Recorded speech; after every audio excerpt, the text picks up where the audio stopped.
ഞാനിവിടെ ചെയ്യാൻ പോകുന്നത് മുത്താറിപ്പൊടി കൊണ്ട് റാഗിപ്പൊടി കൊണ്ട് ഒരു അട ഉണ്ടാക്കാനുള്ള പരിപാടിയാണ്.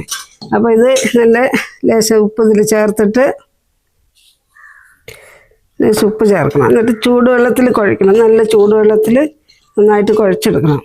ഞാനിപ്പോൾ ഇത് കുഴച്ചുകൊണ്ടിരിക്കുമ്പം എനിക്ക് ഒരു കഥ ഓർമ്മ വരികയാണ്. പണ്ടൊരു കള്ളനെ കള്ളനെ ജയിലിൽ ശിക്ഷിച്ച് കുറേ കാലം ജീവിച്ച ഒരാളെ കൊന്ന കുറ്റമാണ്. അപ്പോൾ ജയിലിൽ കിടന്ന് അയാൾക്ക് ശിക്ഷ തീർന്നു കഴിഞ്ഞപ്പോൾ അയാൾക്ക് കൊലക്കുറ്റത്തിന് വിധിച്ചു കഴിഞ്ഞപ്പം അയാൾക്ക് എന്താ ആഗ്രഹമുള്ളതെന്ന് സഹായിച്ചു കൊടുക്കാമെന്ന് പറഞ്ഞു, പോലീസുകാർ പറഞ്ഞു. അപ്പോൾ അയാളുടെ ആഗ്രഹം എന്താണെന്ന് ചോദിച്ചു കഴിഞ്ഞപ്പം അയാൾ പറഞ്ഞു, എനിക്ക് എൻ്റെ അമ്മേനെ ഒന്ന് കാണണം, അവസാനമായിട്ട് എൻ്റെ അമ്മേനെ കാണണമെന്ന് പറഞ്ഞ് കൂട്ടിക്കൊണ്ടുപോയി.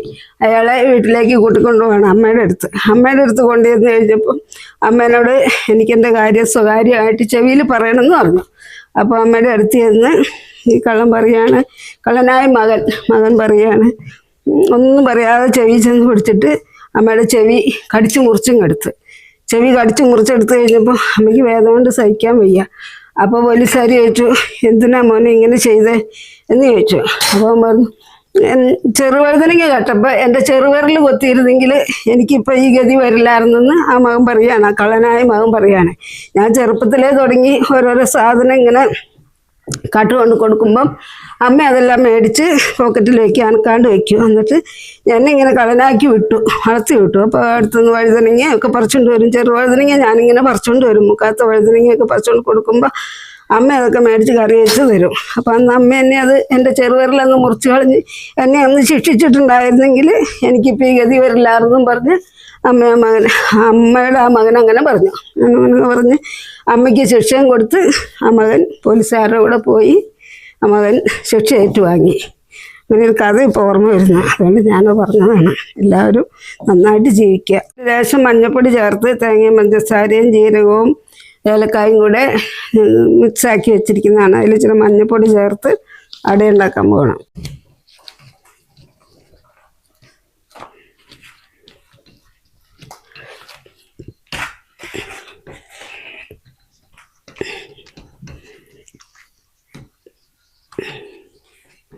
നല്ലോണം അങ്ങനെ പരത്തിയിട്ട് അതിൽ നമ്മൾ തേങ്ങ ചേർക്കണം.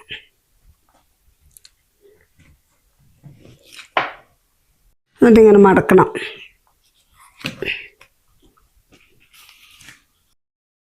നമ്മുടെ അടയെല്ലാം റെഡി ആയിട്ടുണ്ടെല്ലാം പരത്തി അതിലാക്കി നമുക്കത് അടുപ്പത്ത് വെച്ച് വേവിക്കണം. അപ്പോൾ ഞാനൊന്ന് അടയാക്കി കൊണ്ടുവന്ന് അടകളെല്ലാം അടുപ്പത്ത് വെച്ച് വേവിക്കാൻ പോകണം. നമ്മൾ വിറകടുപ്പിലാണ് വേവിക്കുന്നത്.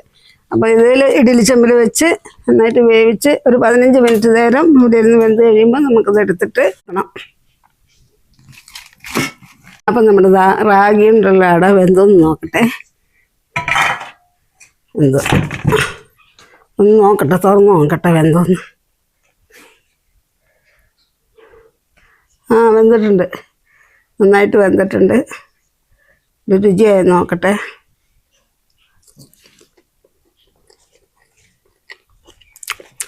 നല്ല ടേസ്റ്റ് ഉണ്ട്. അപ്പോൾ എല്ലാവരും ഇത് കഴിക്കുക.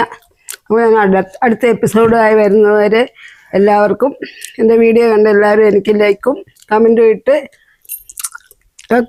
ഇടണമെന്ന് നിങ്ങളോട് ഞാൻ അപേക്ഷിക്കുന്നു.